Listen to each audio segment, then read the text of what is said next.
Okay. Okay. There you go. Emergency averted. Yeah, it's weird because when I use my iPhone, sometimes the accepting to use audio and all that just gets it's off the screen, so I can't access. So I have to get out, go back in. Go back in. Yeah. All So right, how you doing? What's going on? I just got off of work. I'm doing pretty well. I'm still covered in powdered sugar. I work at a bakery. You know, your room looks like my old room used to look like when I was your age. I hope that's a good except thing. except no Kiss posters or even Motley Crue because I was a kid. So they Hmm. weren't even together yet. Right, right. Yeah. Okay. So how have you been? That's the real question. I've been wet. It's raining here in Los Angeles, which is very rare. I don't know what's going on. It's climate change, but then again, the climate has been changing for the last 1 billion years. You're right. You're right. so, so we're just like adapting to it. But yeah, it's been wet. Well, hence my Harry Styles dirty hair. I like it. I like it. That's what I try to go for, but it's just Your, kind of yours looks great. I love it. I love I that. try. I try for A lot the of hair. exactly. I try. A lot Yes, of perms. you're doing it. You're doing it. Yeah, Yeah. absolutely. So thanks So, for what would you making like to talk about? well, What cool. would you like to talk about? A little bit of anything and everything. So I do have some questions. Shall we go Everything. on the road? Yes. Perfect. So Yes. we're taking it way back. Do you remember the first time someone stopped and recognized you? Do you remember what was going on in your head? Wow. That's a really good question because it's been such a long time. I mean, the first time was such a long time. You know what? What really it's kind of creepy. I don't mean that creepy in a creepy way. I mean creepy like odd. When Okay. people recognize me with like COVID mask on. I got the COVID mask on, and they Uh-huh. just walk by and say, "Hey, Rudy." And I'm going like, You're I like, thought it was, you couldn't really tell who I yeah, you're was. like, how did you What's find the out who deal I here? was? It's scary. It really is scary, You're just So, like, so hi. yeah. So I do remember that because that's really Recent. recent, because of COVID. But Mhm. going back like maybe 40 years ago when I first started playing with Ozzy, getting recognized. It was more difficult back then because we didn't have the social media that we have now. Right. Now people can be famous overnight, Oh yeah. just because they happen to do something that is unusual and stupid most of the time, but unusually stupid. Uh, and they become viral, and it's like that lady that comes to mind. There was a lady that had like some kind of a weird mask on, and Hmm. she would like laugh, and then she becomes like really a viral video on YouTube, and I'm going like, wow, this how long is this going to last? Because it's Right. annoying. It doesn't last long, so that's good. That doesn't last long. Yeah, I know. But what I'm saying is, for let's say for any musician to get noticed. I mean, any of those guys on your wall, for them to get noticed, they had to like spend a lot of time devoting, their life to learning an instrument and then learning the craft of songwriting, and they want to, become songwriters and so on. So it's not an overnight Right. success. Long It's a process. journey. Yeah, Yeah. it's really a process and a journey. So what happens is, and I give you an example. Okay. Uh, Randy Rhoads had already recorded Blizzard of Oz and Diary of a Madman Hmm. like a year before, or even more, about a year and a half before he was actually acknowledged on December 30th, 1980, with the best new guitar player award from Guitar Player magazine. And it wasn't until then that there was any acknowledgement that he Hmm. was aware that people were actually listening, and that if they heard what he was recording and composing, that people were going to like say, wow, this guy is the best new talent Right. on guitar out there. So that was 41 years ago. Uh, Nowadays is, I mean, there's so many musicians. Yeah, I mean, they come on my timeline, or if it could be Right. Instagram, it could be Facebook of them playing, and they're like, it was this like 4-year-old kid just like Yeah. slapping and playing. I'm going like, okay, Okay. awesome. Yeah, because what happens is, and I've been around. I mean, I'm old enough that I can tell you, I was born before rock and roll existed, so I experienced Right. all of the progressions. Hmm. And let's say the first time that we bass players wannabe heard somebody on AM radio pop on a pop record play slap was Larry Hmm. Graham with bump bump bump bump, popping and slapping. Yeah. I want to thank you for being, letting me be myself and dance to the music. He was slapping through the whole thing. Now, I had not at that time when I first heard him on the radio watched them perform live, so I was no idea what that sound or style or Right. technique was. I just thought, wow, that's a cool sounding bass. It's I did not different. know that it's different. Yeah, it stands out. It's different. But what I'm saying is, back then, if you wanted to learn how to play slap, you had to either go to a teacher or you had to hang out with other bass players that could play like that. So have them personally show you how to do it. Hmm. Nowadays, just go on YouTube YouTube, look it and up. there's 1,000. Look it up, Google Yeah, it. yeah, And exactly. of course, you have to apply yourself to doing it. Yeah. But the point is that information, that knowledge is available, and it's up to you to work on it or not. Exactly. Okay. I don't know if I answered your original question, which was about getting recognized. So when I really felt that I have been recognized Hmm. was when Mental Health came out 40 years ago. 40 years You to the must have year. been, yeah, you must have been around 20 then, right? Yeah. Yeah, absolutely. Were your parents even born yet? Yes. To be fair, I'm 22 right now. Oh, you are? Oh, okay. Yes. Wow. You don't look a day over 21. You look great. I thought you were 18, 19, Really? 18. Hey, I'll take it. But anyway, which is good. It's a good thing. It's a good thing. Trust me, 40 years from now, I mean, I'm not going to be around, but Hopefully you you are. I mean, if know, if I look as good as you, I'm not going to be mad. I don't want to be around 40 years from now because I know, okay, I'm 72. If I do the math, Mhm. I'll be 112. Oh, No. no way. Ooh, yeah, No. that's right. No, no way. Yeah, 112. No, no, no. No. So it's good. It's good. I just move on and go to the next realm of consciousness. Yes. But that's a whole different conversation. Yeah, it And is. Love it though. yeah, yeah. So going back to that, it was 40 years. We were touring, opening up for Iron Maiden. Mental Health was the number one album in New York with the number one video, Come and Feel the Noise. And we were playing at the Madison Square Garden. Uh, Now, New York City is now very well known for people going out of their way to like acknowledge you. Hey, Right. I mean, it's where all the celebrities they walk around. At least when Hmm. it was a little bit safer back then. Yeah. Because I love New York and I love to walk in New York. It's like the energy. It's incredible. It's one of the energy centers of the world, Yes. of the universe. City that never But sleeps. anyway, yeah, exactly. And so I was walking around. I went to back in the day.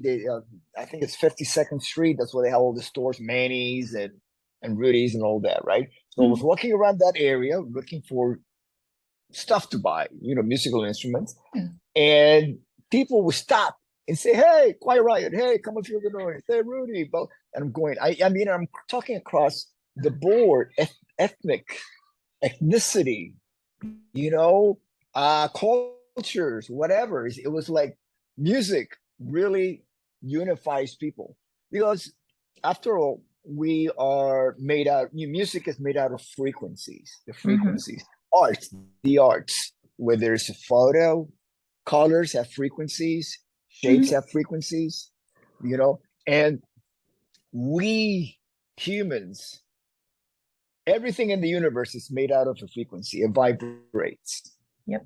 You know, I don't know. Have you ever studied like physics, quantum physics, or anything like that? Yeah, but I almost didn't pass it. I'm not gonna lie to you. That's all right. There's It's never too late. But anyways, very smart people, smarter than me, have figured out that, hey, yeah, all this stuff that we see, that we touch, is just vibrating at a certain Mhm. frequency. So when you gather to experience a band, the music, it's a collective consciousness, because unless it's in a club, now the club is a whole different experience because Yeah, it's that's more of a different. social environment. Yeah. Hmm. But if you go to a concert is a collective consciousness that people who have gathered to mainly experience the headliner. Now, there's been some Right. cases like I've been involved in, like even when Quiet Riot opened up for Black Sabbath, Hmm. there were a lot of children and toddlers that came to the show because the parents would turn on MTV, and the children would start singing "Come on, feel the noise," That's so which is cute. basically, oh yeah, which is three blind mice, three Yeah. blind mice, Yeah. nursery rhyme. So we would get a lot of toddlers, and then when Black Sabbath came out, with their, music, and they will leave. The parents will leave because that's not what they were there for. But that's a Right. very rare situation, I would say. And I also experienced that when Guns N' Roses were coming up and they were opening up for many other bands, Hmm. headliners, but people were there. I went to see Guns N' Roses Hmm. opening up for Aerosmith because I already seen Aerosmith. I mean, I was in Whitesnake at the time. We had been doing some shows together, Hmm. but I wanted to see Guns N' Roses. As soon as they were done, I left Yeah. because, so it can happen that there's a certain collective consciousness that gathers because there's a certain opening band, or sometimes that opening band just completes the package. Oh yeah, most It's like definitely. it's so well. It's like you got like two or three bands that are really strong, so everybody stays for the whole show. Yeah, You know, lineup because matters. yeah, oh, absolutely. Because all of a sudden now you have a package, a tour package, that the collective consciousness of that package appeals to a broader audience. It crosses over from this band to this band, and they find Right. something in And common. then just Yeah, that moment where it meshes. yeah, Right. I love that. absolutely. I love that. I think I'm gonna Yeah, put that up somewhere. Music is as a collective consciousness. I like that a lot. yeah, it is. Especially uh, concerts, because, and I know this from standing in the crowd. I mean, I can actually see it. I see it. I see it in the faces, and I see the energy. Uh, but mainly you feel it because, again, it's a vibration. But it can okay. This is I'm going to give you an answer to a question that very few people ask me, Okay. which is, especially for when, let's say, the headlining tours that I did with Whitesnake, and I would say even with Quiet Riot and so on, and Ozzy Osbourne and Dio, I Hmm. would when I headline, I get there early enough so I can actually catch the opening band, because then I go to my side of the stage Hmm. and I look at the audience. I look at them and I study them, and I figure, okay, I'm gonna be this one might be reacting to what we're doing and so on. You get to find out who's there for you, the Exactly. band, and who's there for the opening band, because it's good to have really strong support. Hmm. And so I study them. So when I go on stage, I'm familiar already with the audience. I don't have Hmm. to spend time processing that. Yeah. Oh, look, so and so is here. Oh, that person, because that gets in the way of your Oh, performance. yeah, of the actual So I, music being played. yeah, yeah. So I prepare myself like that, and what I do with my personal performance is I see it as, you know, I grew up with muscle cars, and muscle cars had this revolution per minute RPMs Mhm. where you shift gears. Yeah. If the engine's running too hot, you got to downshift, and if you need more speed, you shift up, to higher gear, and that's the way that I approach my performance. Is I look at the faces in the audience is my tachometer, which is what would tell you the revolutions, Hmm. you know, how the pistons are firing. And sometimes if you're too revved up, Hmm. it's overload, sensory Right. overload on the audience. So you have to like shift up, shift down, Right. and cruise a little bit, then shift right up again, and then just finish, top Right. speed. Just keep the energy one-upping each other. Yeah, exactly. And cool down a little bit, take a Hmm. breather, and just, Just because the ramp it audience, back up. oh, you can really exhaust an audience, especially if they've already been like a couple of bands before you. Oh, Hmm. yeah. By the time, even before you get to the song that they are there for, Hmm. that anthem that you're saving for till the end, Hmm. you can, yeah, you can really exhaust them. And then they lose the focus and your attention. They're not as energetic, and the frequency level goes down in the whole place. There's nothing left to give because they've already given it all. That's right. They already have. Yeah, yeah. So what I'm hearing is this going to be put into play in M3? So am I going to see you just peeking around the stage in M3? You know what? What's really that's a really good question. It doesn't matter what show it is. When I go on stage, see, I'm back with Quiet Riot, which means that I'm home. Hmm. Home meaning Quiet Riot, and when I first joined the band in 1978, was the first time that, again, collectively, Hmm. collective is a very important word if you have a group. You're not a solo artist.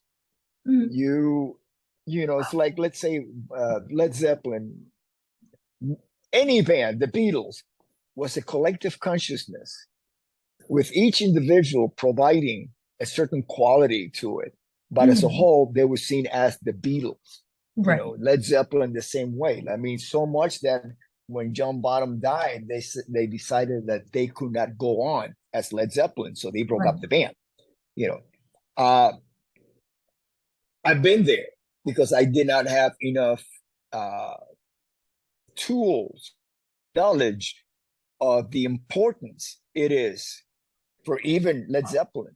I mean, I can't put myself in their shoes, but I've been in a situation like, let's say, when Randy Rose passed away in 1981, I left Right. Ozzy because I did not know about the importance, my responsibility to to celebrate the music and the memory of those who have passed, Right. which I do now. 40 years later, it took me. I mean, I came to that realization about 10 years ago, but now I understand that, and that's when I go on stage with Quiet Riot. Hmm. It's me. I plug in into myself 1978 and 1983. 1978, certain songs, because, like, let's say, uh, it's like Cadillac was a song that I used to play in the Randy Rose version of Quiet Riot. So I plug in into that. And by plugging in, it's like you're there. See, with me, it's again, it's from studying quantum physics, is that it's always now. It's a constant streaming life. I Yeah, like, there's yesterday, but now is what you're experiencing. yeah, But it's you not can plug, yesterday. yeah, yeah, yeah, but you can plug in to any time, you know, I like that. anytime, because it's always now. It's now. It's like 5 minutes ago we were talking about something. Now Hmm. we're talking about something else, but it's still connected. It's always connected. It's always connected. It's a flow. It's a stream of consciousness, a stream of flow of places you've been to, information, data, things that you have collected, right? And it gets stored. I'm not Hmm. gonna get into how it does, but it does get stored, you know.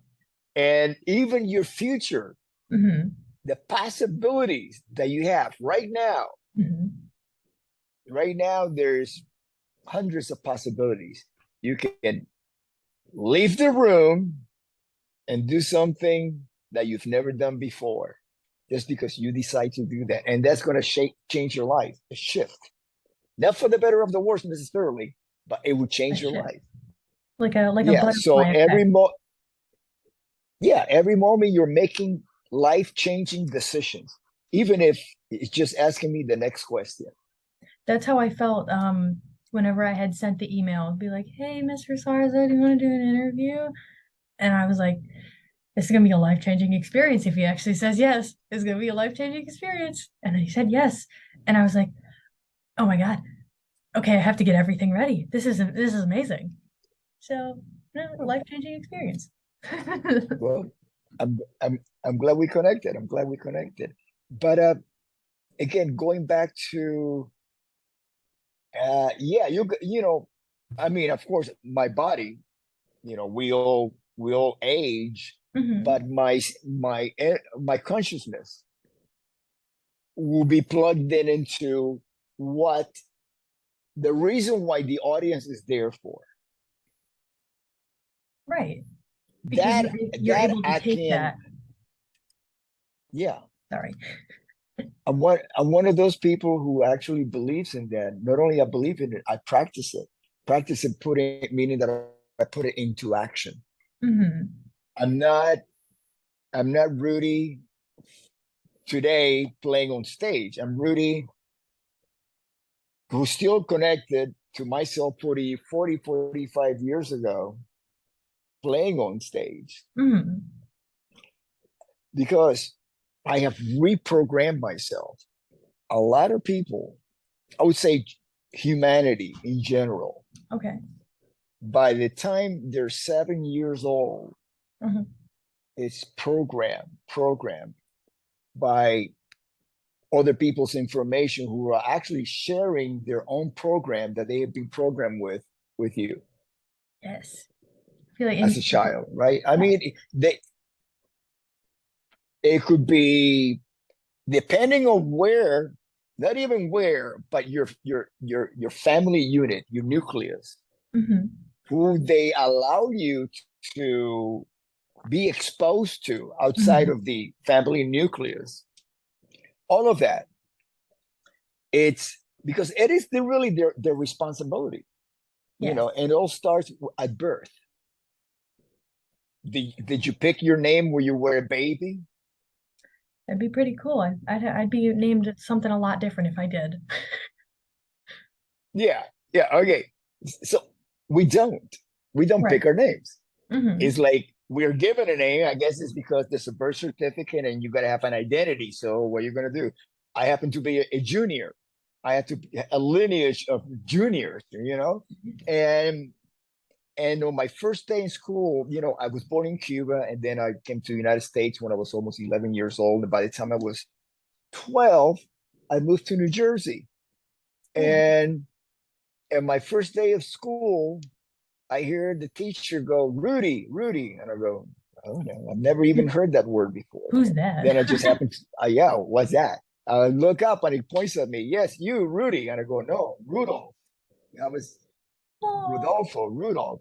And he Hmm. goes, no, you're Rudy from now on. Okay. Again, you're being Okay. programmed. Programmed. Yes. Yes. I wasn't going to about to argue. I could barely speak English then.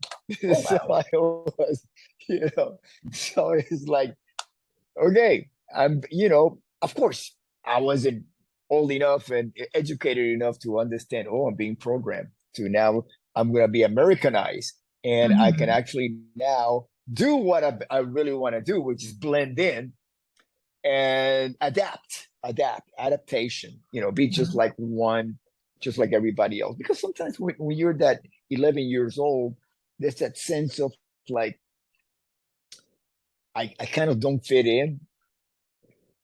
And the reason why I didn't fit in, I know now, is because I, I I wasn't really keen about the programming I was getting. There's a Right. bunch of programming going on. Hmm. It could be from the family unit, it could be from school, it could be from the media, watching TV. I mean, of course, we didn't have the internet back then, but we had television, and television was really heavy on you got to smoke, you got to drink alcohol, and you got to eat the stuff that is really bad for you, Yeah. but you're being programmed because if you really want to be a cool kid, this is what you got to do.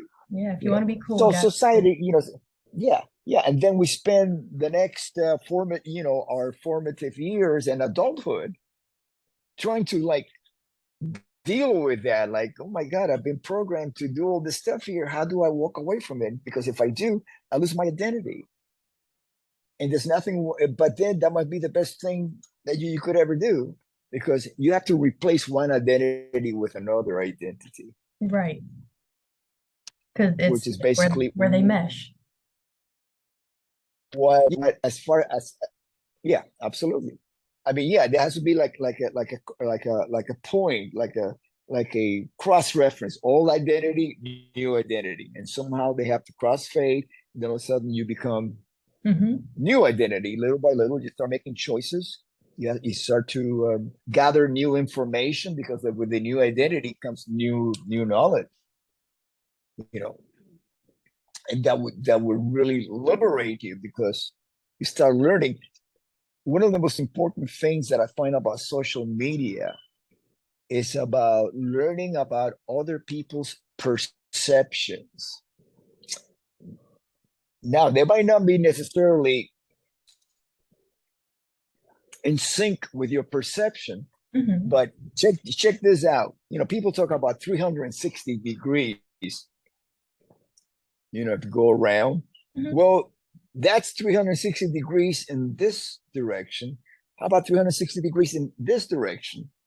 And then Right. 360 degrees in that direction. And then that's only 360 degrees. Now, within those degrees, there's other degrees, Yes. right?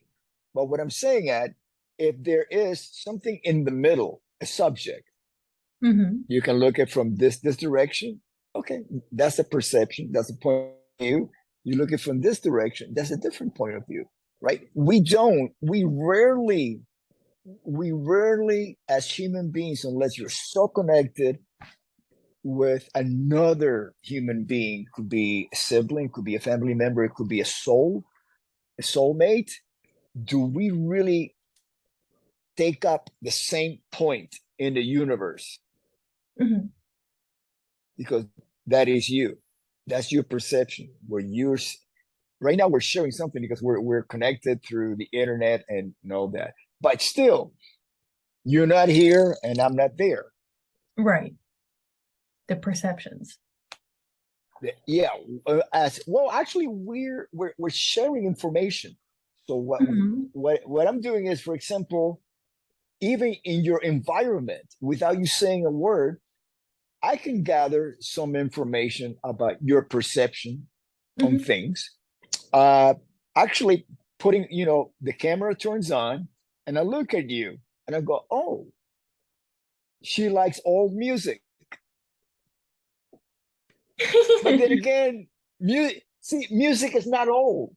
Notes, notes are timeless. They're notes. We only got 12 notes. Those Right. notes don't know if they're being played by male, female, ethnic group, religious group, political affiliation. It's a note, and you make Right. music with it. A note is a vibration, right? So you have that, and I look at you and I go, this is going to be an interesting conversation because you resonate with the frequency of that music Hmm. that reflects a certain time and a place. Yes. A certain time and place. I see Motley Crue. Hmm. I when I got here to Los Angeles in the 70s, uh, Nikki Sixx had a couple of bands. He even tried out for Quiet Riot. It was a circle. Oh We all knew yeah. each other. I Yeah, remember yeah. I remember that interview and he was just like, "Man, I really could have done something with Quiet Riot." But then Yeah, he I to be honest with you, and he knows this. He's too much of an alpha personality, and it would have really clashed with Kevin. Even that original version of Quiet Riot did not do anything because Mhm, Randy left to join Ozzy Osbourne. You mhm. know, so it was the revamp version, which I was also a part of, with Kevin, Frankie Banali, and Carlos Cavazo, and myself, that actually got to get the record deal, who and sold millions of records, and we had the first debut by a metal band that went to number one, which opened the doors for everybody else. Everybody else, But yeah. but opening the door, you open the door, but the people that walk in, they have to make their own statement musically. So you're not doing it for them. Mm-mm. I mean, it's not like, oh, without me, you could have never been, had the success. No, that's crap. These people had to work very hard, and they have to have something very unique, like Motley Crue and Def Leppard, and Yeah. Rat, and everybody that came out of that era for them to succeed. Right. You have You know, that similar perspective. yeah, we were all drinking from the same well at the same time. We were Mhm. all, you know, dying and living on the Sunset Strip. By that I mean is there were a lot of hopes, dreams that die with us. But there Mhm. was for everything that dies, something is new is born, and you Right. just have to embrace that. So yeah, no, it was not easy. It was it was very hard, but then again, it toughened you up. It made you appreciate once you succeeded, make you appreciate the value of what you have accomplished. Oh yeah, and obviously makes a hell of a story too. You can look back and be like, how did I survive I that? wrote a I wrote a book. It's called Off the Rails. It's mainly I've about got it. my. Oh, you got it. Okay, so I wrote it for Randy because a few years ago when I started writing it, almost 20 years ago when I started writing the book, there was a lot of misinformation and conspiracy theories about Randy's death, and I just wanted to set the story straight Right. about it. So I wrote the book, and it kind of like quelch all the crap that they were Good. talking about on social media about Mhm. Ozzy and Sharon and Randy, and it's so much. Yeah, and what happens is if you do not go there and put the light on the truth, Mhm. the lie will become the truth. Yeah, I like that. I like that a lot because a lot of people tend to they just believe whatever they hear, but you had come out and you're just like, actually, set the story straight, set the record straight. Yeah, yeah. Stop. This what happened. But then again, you can only offer my truth based on being there, Hmm. and it's up to the individual to say, oh, okay, well, I was wrong, and this is what actually happened, or they can go on.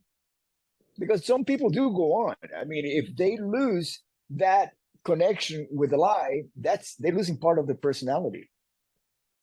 Oh yeah, I mean, it could be one of those personality things where they take the old and go to the new. That's what they're Mm-hmm, doing. mm-hmm. It's Yeah, a yeah. false personality at that point that they're meshing into. Ooh, full personality. That's a really good one. Um, I think of personalities as actually, I like to use the word again, consciousness, because what is personality? It's a belief system. It's a belief Right. system. Yeah. Your personalities are based on what you believe. What you believe. Uh, you dress a certain way, you look a certain way, you act a certain way, you listen to certain type of music Mhm. because you believe in something. which other people also believe in, especially the ones who created that, the music. And at some point, you want to say, like, like us musicians, every single one of us, professional musicians, we were fans before we ever played music Mhm. professionally. And what keeps us going is that we're still fans. I'm still a fan of playing. I'll be a fan of playing longer after I can't play anymore. I'll be 115 years old in uh, some home home for the old people, just yelling for my pudding. My pudding. Can you crank up some pudding and Led Zeppelin? Or crank up Led Zeppelin because I'm deaf. I can't hear anymore. It's gonna get loud. Yeah, they're probably gonna be like the click, like the people who are into Guns N' Roses Yes. hanging together, the Led Zeppelin ones. Yeah, the Beatles. I'm not sure.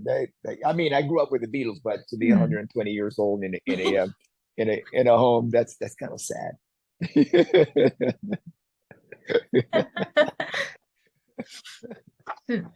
Being a fan of the Beatles, did you see Paul as you're like, oh, I want to be Paul McCartney when I grow up? Yes, Yes. everybody. And I thought it was gonna be so easy. I say, yeah, give myself 5 years, I'll play as good as this guy. What is he doing? You know, and 60 years later, I'm still trying to figure it out and catch up because certain people. If you're really okay, since you mentioned Paul and being being one of the members of the Beatles, and Hmm. when I say a member is like it's like a limb, Yeah. it's the full body is the Beatles, and then you got like different personalities within the Beatles, Hmm. different consciousness, and they, I was there, so I know what it was like before the Beatles. I'll tell you. Okay, I was in New Jersey, 1963, Hmm. and Kennedy, John F. Kennedy, Hmm. we're in school. We get the news that he was shot. John Hmm. F. Kennedy is dead, our president, right? Beloved, and everybody loved the president, especially me, coming from Cuba, and he was very much at odds with the Khrushchev, who was the premier of Russia, and there was the nuclear threat going on, all this. So, but Kennedy was pretty much anti-communist, Hmm. which my family left Cuba because of communism. So I got it. He was on our side. Okay, All right. okay. So let me pick it up. Okay, Kennedy. Kennedy. Okay, so so Kennedy gets shot, and I gotta tell you the whole holiday season because In he February. died before. No, actually, right before Thanksgiving. Oh yeah, the Beatles came in Yeah, February. of 1963. Yeah. So I was 13 years old. Hmm. I had just moved to New Jersey, and back in the days, neighborhoods were segmented, meaning like you had like the Irish block and the Italian block and Really? the Jewish block. It was like that. Mhm. It wasn't like people were commingling. Yeah, this is a long time ago. Okay, so it was pretty much like that in school. The kids only they hung out by basically by ethnicity. And so there weren't too many Latinos in New Jersey at the time because we were Mhm. just slowly being uh, relocated for work purpose, so we could get jobs, Mhm. my parents. And so, we went through the holidays. It was miserable. Thanksgiving, you got Christmas, you have New Year's Eve, and it was like, oh man, this doom and gloom. There's no celebration, no nothing. And then February, the Beatles, I believe, was February 14th. Mhm. The Beatles played on Ed Sullivan, and all of a sudden it's like, bam! First of all, there was like the massive hysteria, and the young generation they want to go on. It's different with adults. So when you're a teenager, like in my case, it was 13. I was like Mhm. life, it can't, there's got to be an end to this. We have Right. to go on here, got my life ahead of me. And so we saw the Beatles as that shining light, like, wow, okay, something's turning, something good's happening. And then after the Beatles, it was, and what really captured my attention about the Beatles is all the girls were going crazy. Yeah. You know, all the musicians of my generation, we were just entering puberty when this happened. So it was like, boom, we get it.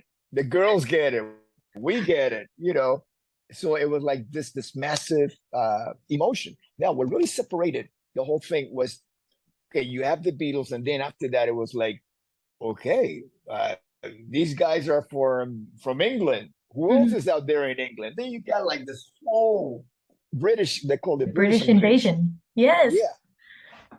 Every Sunday night on Ed Sullivan, and there were only like 3 channels back then. Hmm. No, nothing else. No Netflix, no YouTube. You want to watch TV, you got 3 channels basically back then. And so everybody was tuned in, the whole family. We used to have these things called TV dinner trays, Yes. which is like a little tray, Little a lunch metal tray. tray that you put in front of you. Yeah. Well, it had it was like a little table Hmm. tray. Yeah. So that instead of sitting at the dinner table, you sat in front of the TV, watching the TV and eating, right? Yeah. Every night. So that was part of the programming. And so the very next day after the Beatles performing at Sullivan, all of a sudden we started combing our hair. See, we used to have like an Elvis pompadour, then we Hmm. comb it And you gotta forward. comb it all Oh, down. yeah, Beatle bangs, and then like kids from other cultures are going like, "Oh, you saw the Beatles?" Of course we did. There was nothing else to watch, so so you either had the TV on or not. Right. And if you did, you saw the Beatles, and it was like so. Then all of a sudden, we are talking to each other. Hmm. We're going to I would go and hang out with. I have friends from like other ethnic groups, Yeah. which really helped me improve my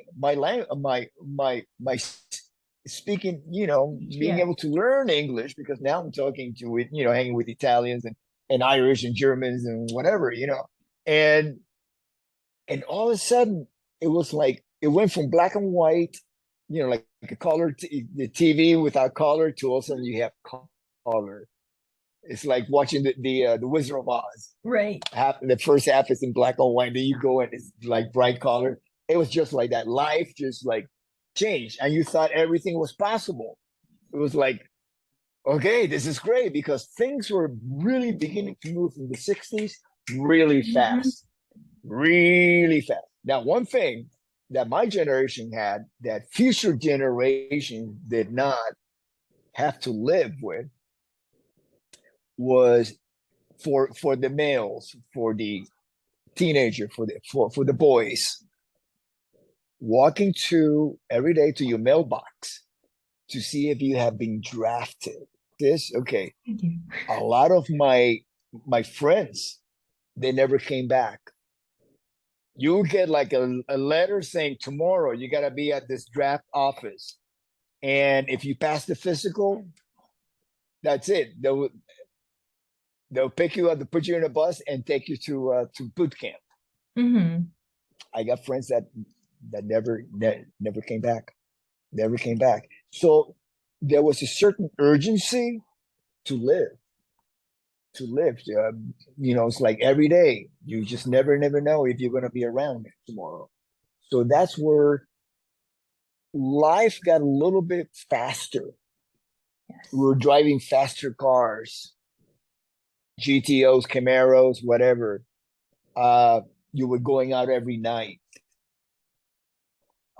You were not staying at home. You were socializing. You were going to clubs. I mean, it was life. Just you grew up a little bit faster than you did just a few years before. And this is still as a teenager. A lot of my friends, male friends, they had girlfriends, and they would marry their high school sweetheart. That Right. was the thing. marry your high schools, and who does that anymore? You know, but that was the thing, because you never knew what was going Right. to happen to your life. You know, your life expectancy was not what it is today. Your life would have been a lot different if you would have got that letter in the mail. Oh yeah, absolutely. I know. That's Yeah, that's scary. Oh my gosh. yeah, yeah. But see, every decade Hmm. has something that defines the decade. If you look at, for example, you would look at Woodstock, the movie. Hmm. You would look at Monterey Pop Festival. You're actually looking at a generation that they live for today, for that day, Yes.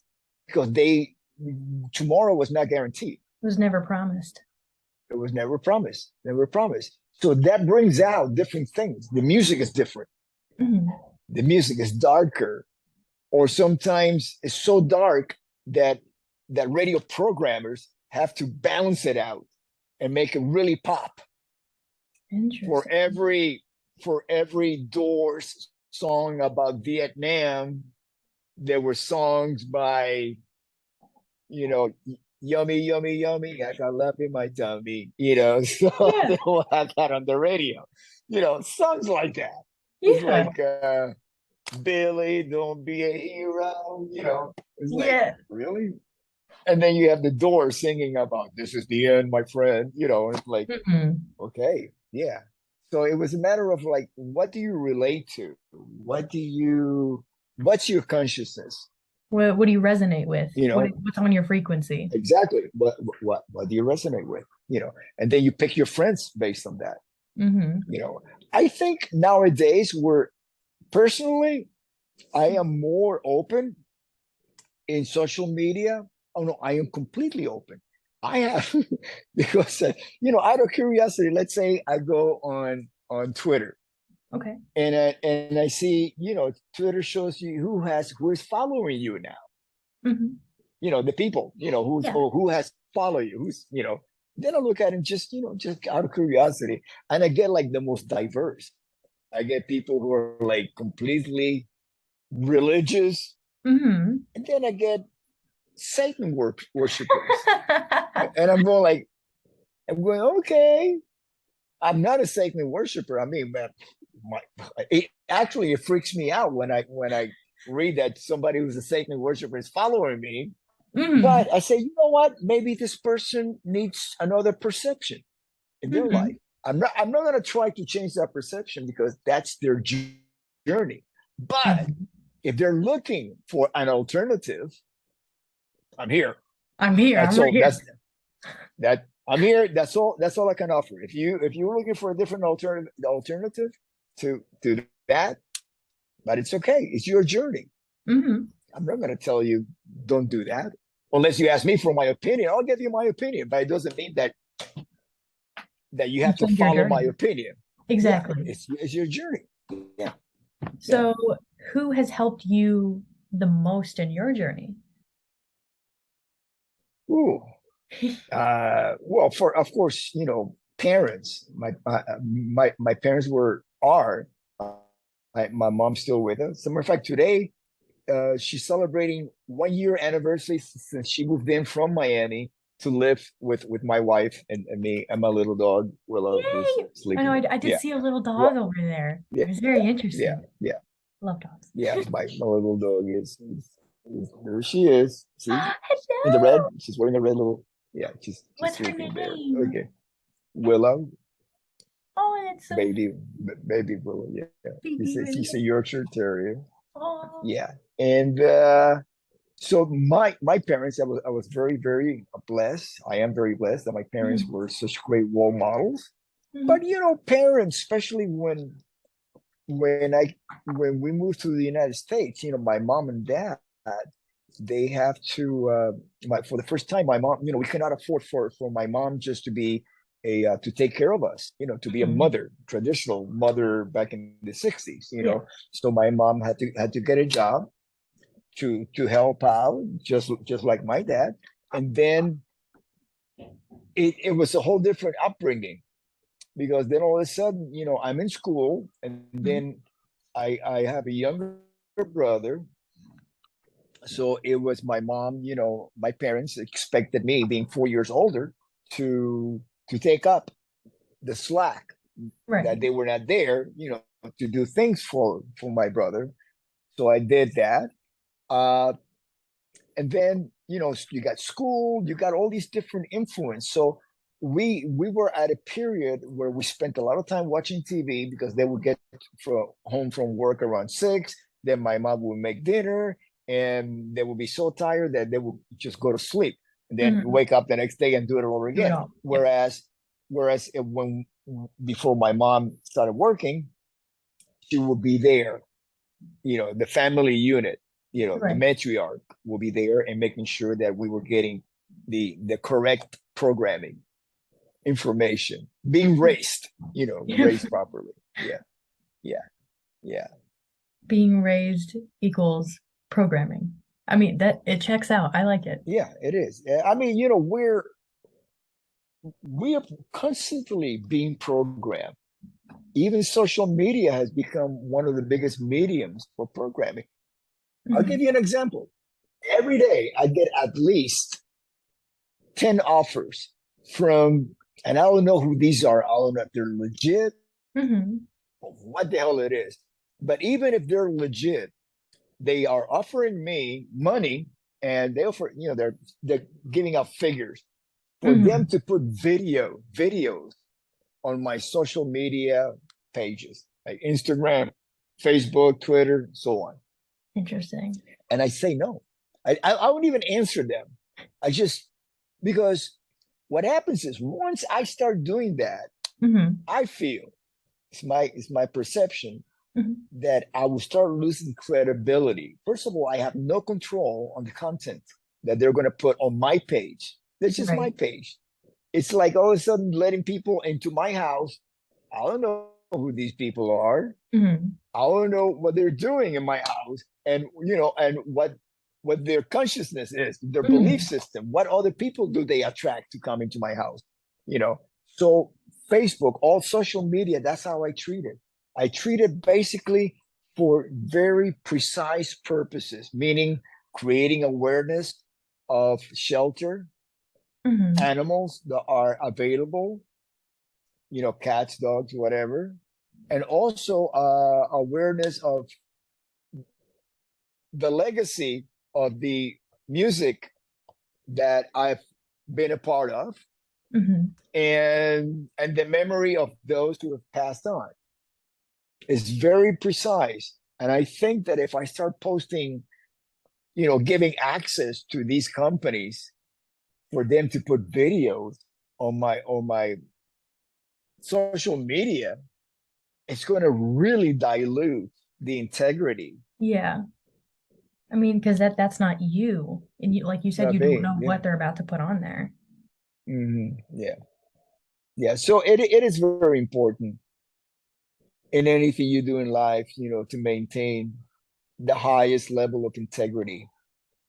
And I can't even say that you can, because this is something that, even if you cannot, Mhm. you have to take a good look at yourself and work on it and improve it, because it's integrity to me is paramount. Oh my God, it's I have I have made life-changing decisions based on integrity.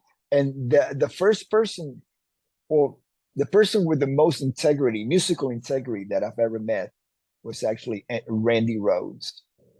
I always go back to him because, see, unlike all the other musicians that I have played with, Mhm. he's the one that was born into a musical family. His mom and dad, professors, music professors. They still have a music school called Musonia Okay. in North Hollywood, the Los Angeles area. Uh, so Randy was born into a musical family. He played classical guitar before he played electric. He read music before he even played in a rock band. The reason why he joined a rock band and played electric guitar was so he could socialize. He's a kid. Oh. So I want to have friends. I want to go to parties. I want to play, girlfriends and attract girls and all of that, right? So that was our vehicle back then. And Mhm. but bottom line is that no matter what he did, I can't even recall him without a guitar in his hands. Very rare. It will have to be a situation that we're traveling and we're not, the guitar is stored somewhere and Mhm. you don't have it with you. But Randy was constantly playing, constantly learning. He left Ozzy because he did not want to follow a certain career path that was actually demanded for him to take. Somehow, some way, the record company that Ozzy was signed to, made it that he had to record an album that is called "Speak of the Devil," which is a Black Sabbath re-recordings. And Randy, he did not want to do that. He thought it was bad for his musical integrity to all of a sudden, after recording and composing Diary of a Madman and Blizzard of Oz, all of a sudden make a tribute record. So so he Yeah, so he quit. He quit the band. He quit Ozzy, you know, because he wanted to go back to school and get a music degree. I love that. Yeah, yeah. I mean, and that's musical integrity. That's how you become a legend. Of course, this is something that you either have to work really hard to put that into your consciousness, or you're Mhm. born with that. You're raised, you're programmed early on with Yes, that consciousness. I think maybe he might have been both. He was born with it, but then he also, as he was living his life, he continuously and collect Absolutely. and made conscious decisions to keep that Yeah, integrity. yeah, yeah, yeah. His consciousness and his integrity were at the same level, as the highest level of anybody music professional that I've ever met. Where do you think yours are? Where do you think your levels are at? I'm a work in progress. I mean, I've made certain decisions. Like lately, I was when Frankie Benelli passed away in 2020. Hmm. Uh, his wish was for me to return to Quiet Riot, and it was tough because I was already in another band, the Hmm. Guess who I love those guys. I have been playing with them for 5 years. It wasn't like I needed a gig. I gotta do Right. this. I gotta. But I knew when I was asked, it took me about a year to put everything in motion because there's certain commitments that I had already made to the Guess Who, Right. and I can't all of a sudden just walk away. And but I knew deep down in my heart that sooner or later I had to go back to Quiet Riot because, like I mentioned earlier in our conversation, the importance of celebrating the memory of those that passed on and the legacy Hmm. of where you came from.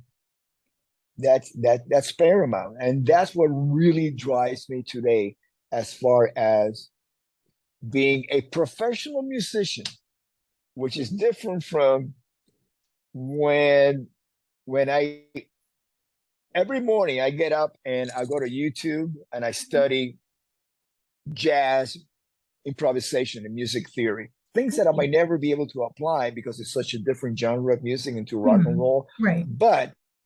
But like, remember, like early in the conversation, I told you that I was I was born before rock and roll existed. Well, Yes. there was a period when I was a child in Cuba that we had Latin jazz. Mm. That's the first real music that I heard, bands performing live, Uh-huh. Latin jazz, like Dizzy Gillespie, bebop. And I thought, well, I didn't say, oh, that's Latin jazz and rock and roll, which doesn't exist yet. And, it was like, oh, it's music and it's part of me and it's programmed. I was programmed to hear that and to feel certain things and certain music theory that's it's at the core of what jazz, bebop, and Latin jazz, which is a different rhythmic flavor to the music.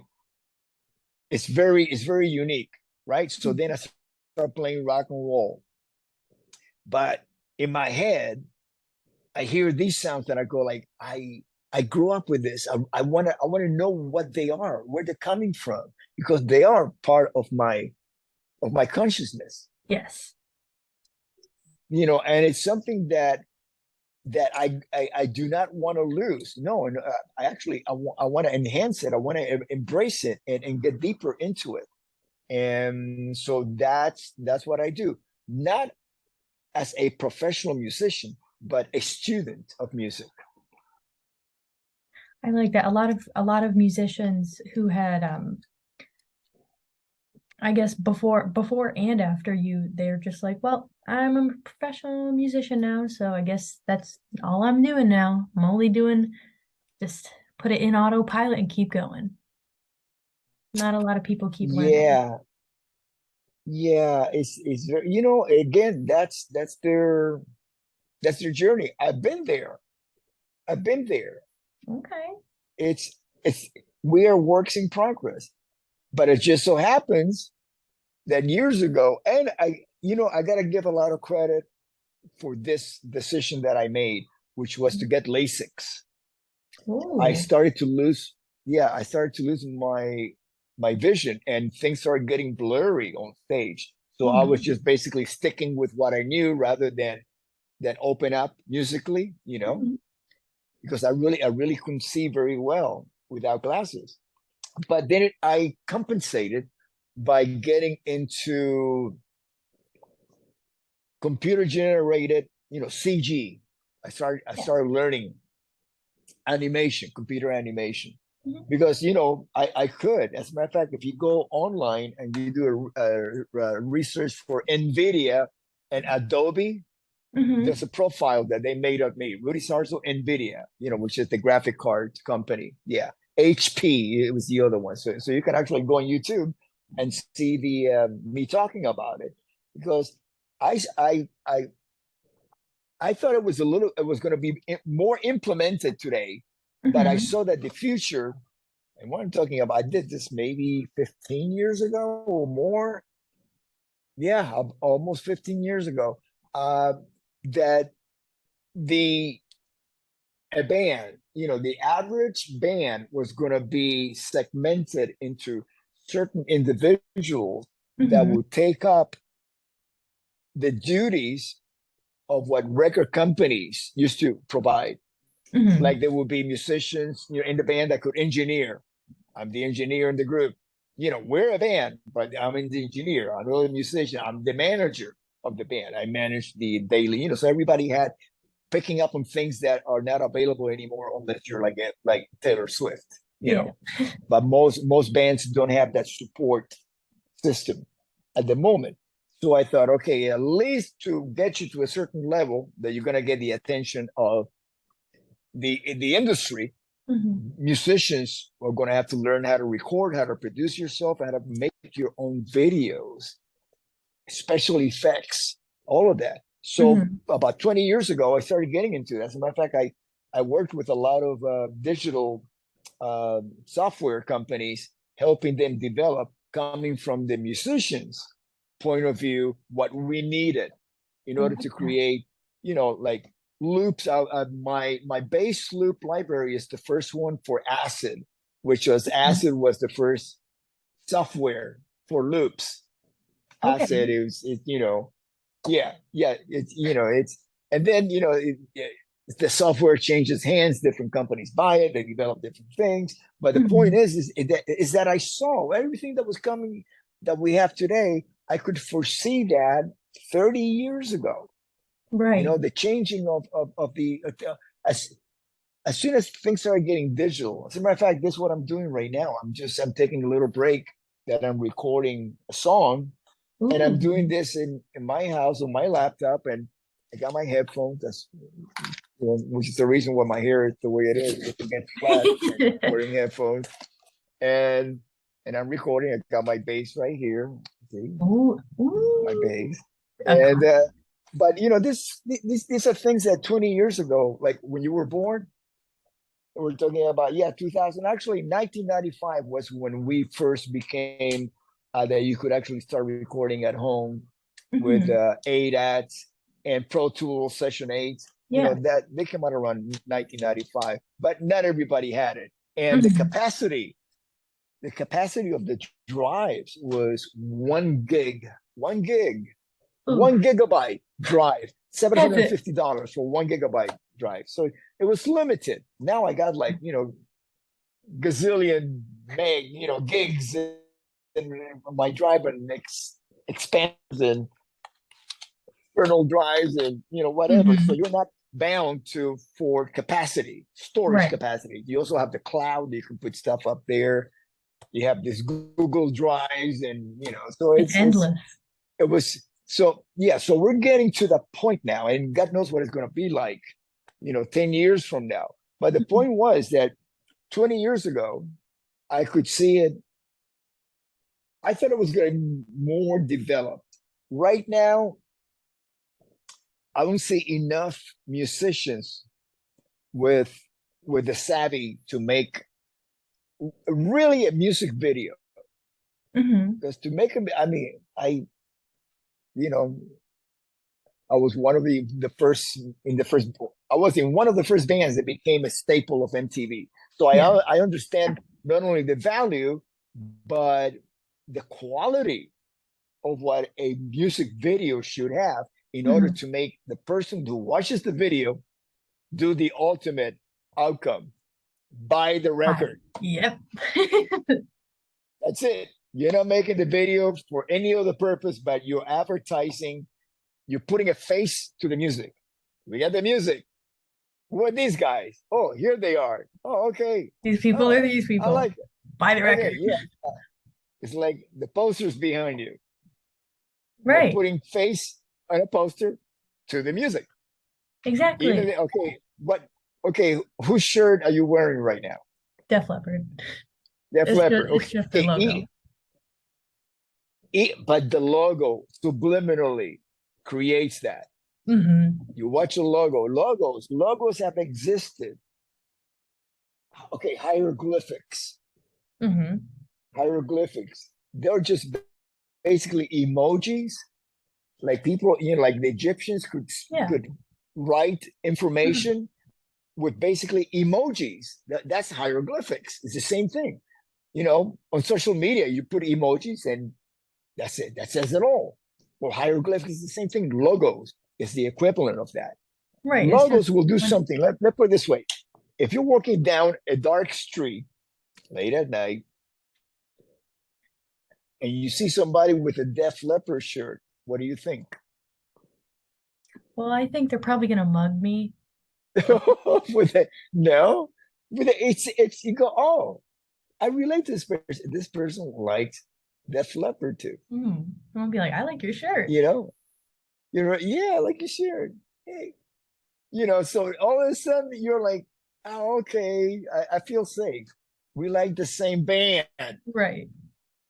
Now this person might kill you, like you said, but we are we're kind of like, oh, they're programmed to the same program that I have, Hmm. which is to like Def Leppard. It's just a shirt. And it's They might it's not just a even logo. ever heard of Def Leppard. You know how many people because I fly just about every week. I mean, as soon as we start kicking in Hmm. March, I'll be flying like every weekend. How many people that you look at them and then you look at the shirt and it says Led Zeppelin? You Hmm. look at them, you go, wow, they doesn't look like they even know who Led Zeppelin is, I do that all the but they time. do. Yeah, yeah, exactly. So it's a shirt, a poster, a whatever. It's such part of your identity, but also I think it really defines the sense of message to the world Most of definitely. what you're all about. Yeah, who you are. Just a Absolutely. t-shirt, just a logo. All Just a right. logo. Yeah. Yeah. So what's next for you? I know you said that you in March you're going to be like super busy flying all the way, all the Yeah. places Yeah. everywhere. What's next? Yeah. I mean, you only get 1 year to celebrate the 40th anniversary of anything. So this year 2023 into early 2024, we're going to be touring on this, celebrating 40 years of mental health. And Yay! then the next year will be 40 years of Condition Critical, which is the other multi-platinum record Yes. that So we it's made. really just 2 years nonstop of you just going, going, going. 2 and 3 or 3 years, yeah.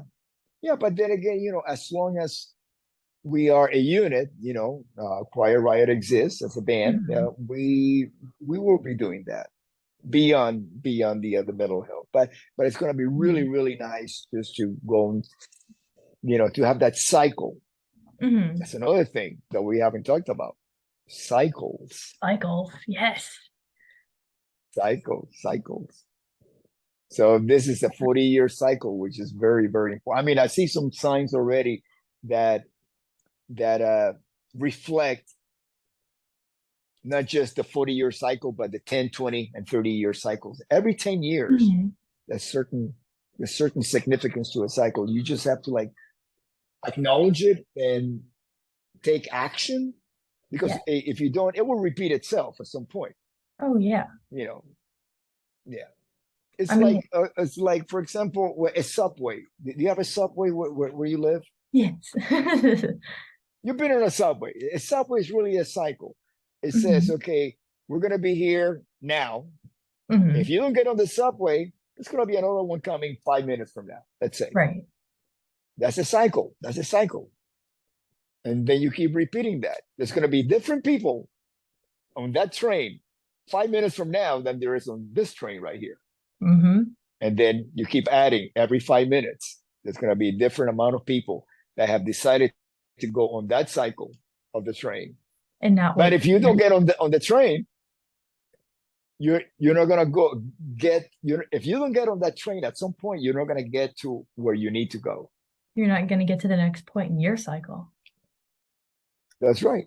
That's right. But you have to get on the right train Yeah, that's at the probably right step station. one. Or you've Yeah. just kind of derailed Yeah. your cycle. Maybe that is the next point in your cycle. Well, You're on the wrong one. the railing has nothing. Yeah, the railing has really, unless you're a person who causes the derailing, it has Hmm. very little to do with you. Uh, we are experiencing every single day not only our decisions, but other people's decisions in life in general. Like let's say you get on the freeway, Hmm. and you're driving and you stay on your lane, but for some reason somebody has made a decision to like not sleep or text or not pay attention to traffic. That person is going to cause an accident. So what you do is I get hyper focused when I drive, especially in Los Angeles, because Hmm. I am second guessing everybody around me. I'm completely There's aware. nobody around you. Yeah. And well, there's a lot of people around you. You just have to be aware of their driving pattern. Are Hmm. they wavering? Are they going off the road? Are they going too fast? Not fast enough? Certain signs that you can tell they're probably being distracted at the moment. At least someone like yourself, hyper focused, knows what's going on. So at least you can keep others safe as well. Yeah, keep others safe and keep myself safe so I can come Yeah. home and be with my family. You with little baby Willow. Baby Willow. Oh, baby Willow. Did she get excited when you said that? Oh God. Well, she's asleep right now. Oh, okay. I know my dog was barking a little earlier, and I was like, "Oh man, I What told kind him of that I was dog is doing it? this." What kind of dog is it? I have a weenie dog, a big old A weenie dog. Winnie? Oh, I love Yeah. those. Yeah, yeah.